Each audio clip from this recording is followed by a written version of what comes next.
Friends, welcome to our YouTube channel Shekhar classes.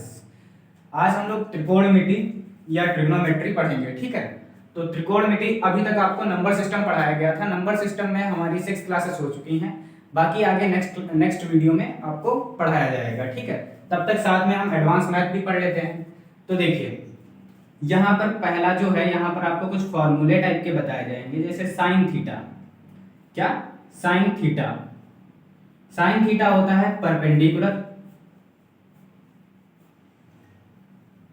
Perpendicular upon hypotenuse. ठीक, अब यहां पर देखिए, इसको परपेंडिकुलर को P कह देते हैं और हाइपोटेनस को H कह देते हैं। तो साइन थीटा बराबर हमारा परपेंडिकुलर बटे हाइपोटेनस। अच्छा, ये जो ट्रिग्नोमेट्री है, ये हमेशा ट्रायंगल, कौन से, राइट एंगल ट्रायंगल, मतलब ये देखिए समकोण ट्रायंगल में लगता है। ये 90 डिग्री होना चाहिए। ये क्या होना चाहिए? 90 डिग्री। और ये हमारा थीटा अगर होगा, ये हमारा क्या होगा? Angle theta. तो इसके सामने वाली भुजा परपेंडिकुलर कहलाएगी, लंब कहलाएगी। ठीक है, तो ये परपेंडिकुलर हो गई और ये बेस हो गया इसका आधार, ये इसकी कर्ण हो गई। ठीक है, जिसको हाइपोटेनस कहते हैं H, और इसको B से डिनोट करते हैं, इसको P से डिनोट करते हैं। जितनी भी ट्रिग्नोमेट्री जो तुम्हें पढ़ाई जाएगी, आपको पढ़ाई जाएगी, उसमें क्या होगा? ये सारे राइट एंगल ट्रायंगल पे ही एप्लीकेबल होगा। ठीक है, तो यहां पर जैसे साइन थीटा बराबर क्या कहा गया? परपेंडिकुलर बटे हाइपोटेनस। मान लेते हैं परपेंडिकुलर क्या है? P, और बेस क्या है? B है। बेस क्या है? B, और परपेंडिकुलर P है। तो परपेंडिकुलर की जगह पर P आ गया और बेस की जगह बेस, लेकिन इसमें क्या बताया गया? हाइपोटेनस, तो हाइपोटेनस की जगह पर H हो जाएगा। ठीक है, कर्ण को हम लोग किससे डिनोट कर रहे हैं? H से। अच्छा, अब आता है जैसे हमारा साइन थीटा हो गया है, अब कॉस थीटा बेस बटे हाइपोटेनस। ठीक है, तो बेस को हम लोग किससे डिनोट कर रहे हैं? B से, और हाइपोटेनस को H से, और परपेंडिकुलर को P से। तो बेस की जगह पर B हो गया, H की जगह पर H ही हो गया। ठीक, ये sine theta perpendicular upon hypotenuse, cos theta base बटे हाइपोटेनस हो जाएगा। ठीक है, फिर हमारा नेक्स्ट आगे आता है tan theta. tan theta, tan theta बराबर होता है साइन थीटा बटे कॉस थीटा। साइन थीटा बटे कॉस थीटा। अच्छा, यहां पर देखिए साइन थीटा को हम लोग क्या कहते थे? P बाई H, P बटे H, P बटे H हो गया। फिर अपॉन लगाएंगे। फिर यहां पर cos थीटा को क्या कहा गया? B by H। Sine theta की वैल्यू ये हो गई आपकी, cos थीटा की वैल्यू ये हो गई। अच्छा, यहां पर H H क्या हो जाएगा? कैंसिल हो जाएगा। तो यहां पर बचेगा क्या? P बाई B बचेगा। तो tan थीटा बराबर परपेंडिकुलर बटे बेस होता है। tan थीटा बराबर क्या होगा? परपेंडिकुलर बटे बेस। हमारा ये tan थीटा हो गया। tan थीटा बराबर परपेंडिकुलर बटे बेस हो गया। ठीक है, अच्छा, यहां पर जो परपेंडिकुलर है उसको लंब कहते हैं, बेस को आधार कहते हैं। ठीक है, ये आधार हो गया, ये लंब हो गया, और ये क्या है? कर्ण है हमारी। ठीक, और जितने भी sine theta, cos theta, tan theta जो भी आपको पढ़ाया जा रहा है, ये सारा राइट एंगल ट्रायंगल में ही होगा। ठीक है, अच्छा, फिर इसके बाद आता है कॉट थीटा। क्या आता है? Cot theta. कॉट थीटा बराबर होता है साइन थीटा का उल्टा, अपोजिट। इसको चाहे आप 1/tan थीटा लिख सकते हैं, रेसिप्रोकल इसका हो गया। कॉट थीटा बराबर 1/tan थीटा। तो tan थीटा बराबर क्या होता है? P बाई B होता है। तो इसको 1/P बाई B लिखेंगे, और B फिर कहां? ऊपर चला जाएगा, तो B बाई P हो जाएगा ये। तो cot थीटा बराबर क्या हो गया? B by P। और B बाई P को, cot थीटा को एक और चीज लिख सकते हैं, जैसे क्या? इसमें sin theta upon cos theta लिखा था, अब इसमें हो जाएगा cos थीटा बटे sin थीटा। उसका उल्टा, इसमें sin थीटा बटे cos थीटा था, यहां cos थीटा बटे sin थीटा हो जाएगा। ठीक है, इसके बाद आता है नेक्स्ट, देखिए sec theta and cosec theta.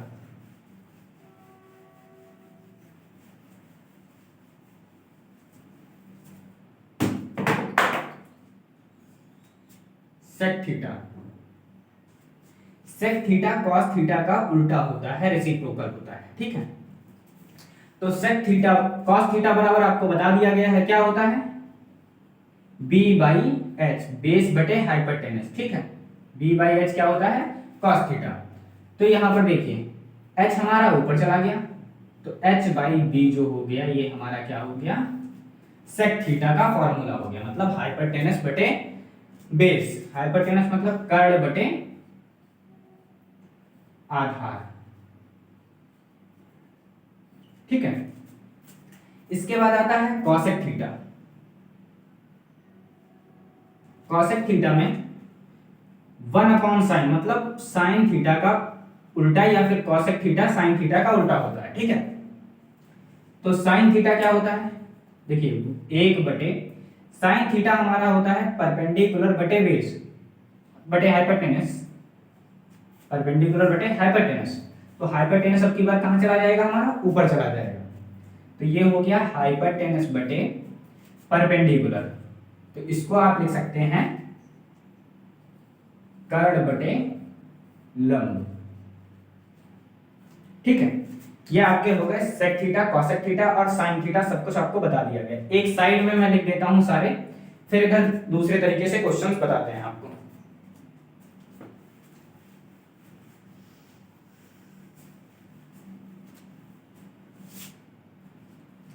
देखिए साइन थीटा बराबर परपेंडिकुलर बटे हाइपोटेनस, कॉस थीटा बराबर बेस बटे हाइपोटेनस, tan थीटा बराबर परपेंडिकुलर बटे बेस, cot थीटा बराबर बेस बटे परपेंडिकुलर, sec थीटा बराबर, sec थीटा cosec थीटा का उल्टा होता है तो h बाई बी हो जाएगा, हाइपोटेनस बटे बेस, और cosec थीटा हमारा हो गया h by P, h by P हो गया, ठीक है। यहां पर ये क्या इसको कहते हैं, लंब बटे कर्ण, ये हो गया हमारा आधार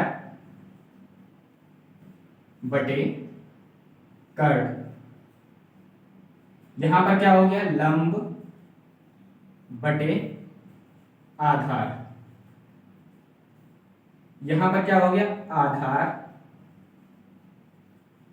बटे लंब, ये किसमें है, कॉट थीटा में। यहां कर्ण बटे आधार, और इसका क्या हो जाएगा, कॉसेक थीटा का कर्ण बटे लंब, ये हमारे सारे हो जाएंगे। ये आप नोट करिए, फिर मैं आगे बताता हूं आपको। अब देखिए इस ट्रायंगल में बताते हैं आपको, ये एक ट्रायंगल है, राइट एंगल ट्रायंगल, समकोण त्रिभुज, ठीक है। ये ए है, ये बी है, ये सी है। इसकी जो वैल्यू मान लेते हैं, इसकी x मान लेते हैं, इसकी y मान लेते हैं, ये z मान लेते हैं, ठीक है।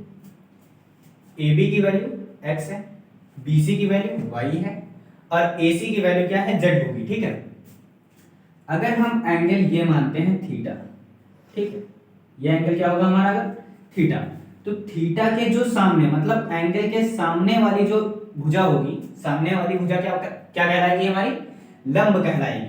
ये इसके लिए क्या काम करेगा, लंब का काम करेगा, लंब मतलब परपेंडिकुलर का काम करेगा, ठीक है। और जिस पे बन रहा है, जिस पे ये एंगल किस पे बन रहा है, ये इस पे बन रहा है, ये 90 डिग्री है हमारा एंगल बन रहा है हमारा BC पे, तो ये हमारा क्या कहलाएगा, बेस कहलाएगा, ठीक, आधार। तो कर्ण हमारा ये हो जाएगा, कर्ण सदैव 90 के सामने वाली भुजा पर होता है, कर्ण किस पे होता है, 90 के सामने वाली भुजा पर कर्ण होता है, इसको हाइपोटेनस भी कहते हैं, ठीक है। अब देखिए अगर मुझसे कहा गया साइन थीटा की वैल्यू आप बताइए, क्या साइन थीटा की वैल्यू बताइए। साइन थीटा बराबर होता है परपेंडिकुलर बटे हाइपोटेनस, परपेंडिकुलर बटे हाइपोटेनस। तो परपेंडिकुलर क्या हो जाएगा, x, परपेंडिकुलर क्या है, AB, या x आप कह सकते हैं डायरेक्ट, हाइपोटेनस क्या है, AC, तो AC हो गई। AB की वैल्यू क्या है, x मानी मैंने, तो यहाँ पर x हो गई। BC की वैल्यू क्या मानी हमने, BC ने, AC है ना यहाँ पर, तो AC की वैल्यू हमारी है z, यहाँ से यहाँ तक क्या है z, तो ये x बटे z इसकी वैल्यू हो गई। क्या हो गई, x बटे z इसकी वैल्यू हो गई AC की। अच्छा अगर मुझे cos थीटा निकालना हो तो cos थीटा अगर निकालना होगा तो बेस बटे हाइपोटेनस। बेस क्या है हमारा, BC, बेस क्या है BC, और हाइपोटेनस क्या है AC, तो ये हमारा AC हो गया। देखिए बेस क्या है BC और ये क्या है AC, तो जो कर्ड है हमारी AC है, तो BC बटे AC, BC की वैल्यू क्या है यहाँ से यहाँ तक y है, तो यहाँ पर क्या लिख देंगे y बटे AC की वैल्यू क्या है z, तो यहाँ पर क्या लिख दिया z, ये इसकी वैल्यू हो गई। ठीक है, और इसमें आगे दूसरी चीज ये बताई जा रही थी आपको, जो बताने जा रहे थे, जैसे यहाँ पर एंगल कौन सा दिया गया था, ये थीटा बराबर ये था, ये एंगल आपका दिया गया था। ठीक है, अब समझो बात को, अगर एंगल ये ना देके ये दिया जाए तब क्या बात होगी, ये मुझे बतानी है। देखिए समझिएगा इस बात को, इसको रफ करते हैं।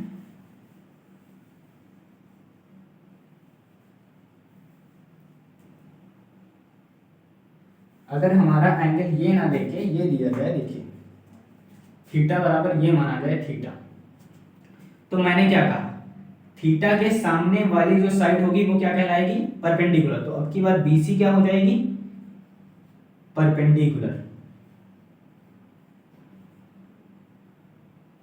ये परपेंडिकुलर का साइन है। ठीक है, ठीक। अच्छा BC बराबर किसके है, y के, तो मैंने BC बराबर y बराबर परपेंडिकुलर हो गई। ठीक है, ये बात मैंने आपको बताई, क्यों, क्योंकि थीटा के सामने, एंगल के सामने वाली साइड सदैव क्या होती है, परपेंडिकुलर होती है। ठीक है, अच्छा 90 के सामने वाली सदैव साइड कौन सी होती है, जो AC आएगी, AC साइड Z है, वो हमारी हाइपोटेनस होगी या कर्ड होगी, और ये क्या था हमारा, लंब था। अच्छा एंगल ये बन किस पे रहा है, AB पे, तो अब की बार AB हमारी साइड कौन सी हो जाएगी, AB बराबर x दिया गया है, जिसको हम बेस भी कह सकते हैं या आधार भी कह सकते हैं, बेस या आधार। तो ये बातें आपको ध्यान रखनी है। अगर थीटा यहां ना देके यहां पर दिया जाए, तो थीटा के जस्ट सामने वाली जो साइड होगी, थीटा के सामने वाली जो साइड होगी वो हमारी क्या कहलाएगी, परपेंडिकुलर, और 90 के सामने वाली साइड हाइपोटेनस कहलाएगी, कर्ड कहलाएगी। तो अब की बार कर्ड ये हो गई हमारी, कौन सी, ये कर्ड हो गई, और ये क्या हो गया, परपेंडिकुलर या लंब हो गया, इसको हाइपोटेनस भी कह सकते हैं। और ये अब की बार बेस का काम कर गया, आधार का। तो ये डिपेंड करता है कि कौन परपेंडिकुलर होगा, कौन सा बेस होगा, कौन सा हाइपोटेनस होगा, उसके एंगल्स पे। हाइपोटेनस तो आपको बता दी, कर्ड जो है वो बता दी गई है कि वो सदैव 90 के सामने वाले भुजा की होगी। ठीक है, यहाँ एंगल कैसा बन रहा है, 90 डिग्री, तो 90 के सामने वाली भुजा कौन सी है, AC, तो AC पे, AC हमारी क्या होगी, कर्ड कहलाएगी। ठीक है, इसको आप नोट करिए, फिर आगे बताते हैं। आप इसको रफ करते हैं, फिर आपको क्वेश्चंस बताते हैं। देखिए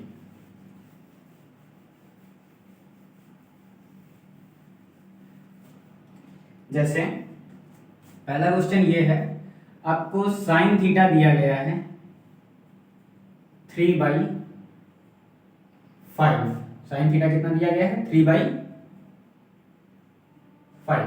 आपसे कहा गया है कॉस थीटा निकालिए, टैन थीटा निकालिए, सेक थीटा निकालिए, और कॉसेक थीटा निकालिए। तो देखिए साइन थीटा में आपको बताया गया है कि पहले ऊपर जो लिखा होता है वो क्या होगा, हमारा परपेंडिकुलर हो गया, नीचे क्या होता है, हाइपोटेनस या कर्ड। ठीक है, तो आपको एक थ्योरम बताई जाएगी, देखिए क्या बताना है मुझे, हाइपोटेनस का स्क्वायर प्लस परपेंडिकुलर का स्क्वायर प्लस बेस का स्क्वायर, हाइपोटेनस का स्क्वायर इक्वल टू परपेंडिकुलर का स्क्वायर प्लस बेस का स्क्वायर। ठीक है, अगर ट्रायंगल हमारा ये है ऐसे, ये परपेंडिकुलर, ये है हमारा थीटा, ये है हमारा बेस, ये है हाइपोटेनस। तो इसका स्क्वायर और इसका स्क्वायर इसके स्क्वायर के बराबर होगा। इन दोनों के स्क्वायर मतलब परपेंडिकुलर और बेस का स्क्वायर हाइपोटेनस के स्क्वायर के बराबर होगा। ये हमें थ्योरम बताई जाएगी, ठीक है। तो ये आप लोग नोट कर लीजिए, ये इंपॉर्टेंट थ्योरम है, ठीक है। तो देखिए परपेंडिकुलर मुझे पता है, हाइपोटेनस मुझे पता है, लेकिन बेस नहीं पता है। तो अगर मैं इन दोनों में वैल्यू रख दूंगा तो ये तीसरी वैल्यू नहीं निकल के आ जाएगी। तो देखिए अगर मुझे हाइपोटेनस निकालनी है तो देखिए फॉर्मूला क्या हो जाएगा, ये रूट लग जाएगा, ये इधर स्क्वायर लगा हुआ है तो उधर जाएगा इक्वल के दूसरे साइड, तो रूट लग जाएगा, तो P square plus B square हो जाएगा, ठीक है। ये पहली इक्वेशन हो गई। दूसरी देखिए आप, अगर मुझे परपेंडिकुलर निकालना है तो क्या करेंगे, देखिए हाइपोटेनस का स्क्वायर ऐसे लिखा था, ऐसे लिखा, बेस का जो स्क्वायर था वो प्लस में था, इधर आएगा तो क्या हो जाएगा माइनस में, तो माइनस बेस का स्क्वायर बराबर किसके, परपेंडिकुलर के स्क्वायर के हो गया। अब दोनों को इधर उधर कर लीजिए, मतलब इसको लेफ्ट साइड कर लीजिए, ठीक है। तो पी स्क्वायर बराबर H square minus B square, तो पी बराबर क्या हो गया under root H square minus B square. ये अंडर रूट क्यों लगा, क्योंकि यहाँ पर स्क्वायर और यहाँ पर सिंगल पावर हो गई, ठीक। तो ये दो जो पावर लिखी हुई है, ये दो पावर जो लिखी हुई है, ये उस मतलब राइट हैंड साइड ट्रांसफर कर दी गई है। जब राइट हैंड साइड ट्रांसफर कर दी तो इस पे वन पावर बची और ये क्या हो गया रूट में हो गया। रूट का मतलब होता है किसी भी नंबर की पावर 1/2 होना, मतलब हाफ होना। यहाँ स्क्वायर था मतलब 2 टाइम्स थी, तो यहाँ पर हाफ टाइम्स बची, ठीक है। अब ऐसे ही अगर मुझे बेस निकालना हो कहीं पे, ये हाइपोटेनस का फॉर्मूला हो गया, ये परपेंडिकुलर का हो गया, और कहीं पर बेस निकालना हो तो बेस का फॉर्मूला क्या हो जाएगा H square minus P square. जैसे कि बी स्क्वायर माइनस किया वैसे ही पी स्क्वायर अब की बार माइनस कर देंगे, ठीक है। तो हमें यहाँ पर क्या चाहिए, पहले पी पता है, एच पता है, लेकिन बी नहीं पता, तो बी के लिए ये फॉर्मूला यूज करेंगे हम लोग। देखिए इसको रफ करते हैं। देखिए b का फॉर्मूला हो गया हमारा b बराबर अंडर रूट 3 का स्क्वायर, पहले क्या होता है h का स्क्वायर, तो h कितना है 5, 5 का स्क्वायर कितना आ जाएगा 25 या 25। यहां पर क्या है p का स्क्वायर कितना हो जाएगा, p है 3, 3 का स्क्वायर कर दिया मैंने, ये आ गया 25 माइनस 9, बचता कितना है 16, और 16 को दो बार लिख सकते हैं 4 into 4। अच्छा जो रूट में अंदर दो बार होता है वो रूट से जब बाहर निकलता है तो वो सिर्फ एक बार हो जाता है, तो यहाँ पर कितनी बचेगी 4, तो बेस हमारा कितना आ गया 4। आप लोग इतना नोट करिए फिर आगे बताते हैं आपको। अब देखिए हमें बी पता चल गया है, ठीक है, इसको आप लोगों ने नोट कर लिया, इसको रफ कर देते हैं, ठीक है। बी हमारा कितना आया 4, तो यहां पर हम b लिख लेंगे कितना 4।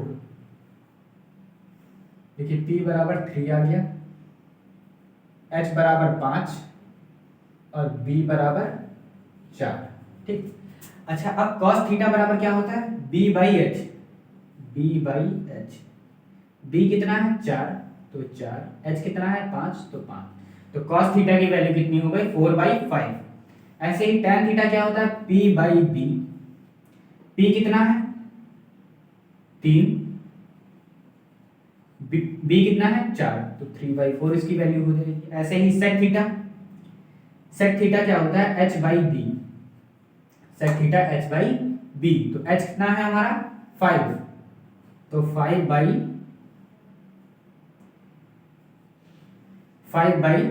b कितना है 4, तो यहाँ पर 4 लिख दिया। cosec थीटा क्या होता है h बाई p, h कितना है हमारा 5 है, p कितना है 3 है, तो ये हमारी सारी वैल्यूज निकल के आई हैं, ठीक है।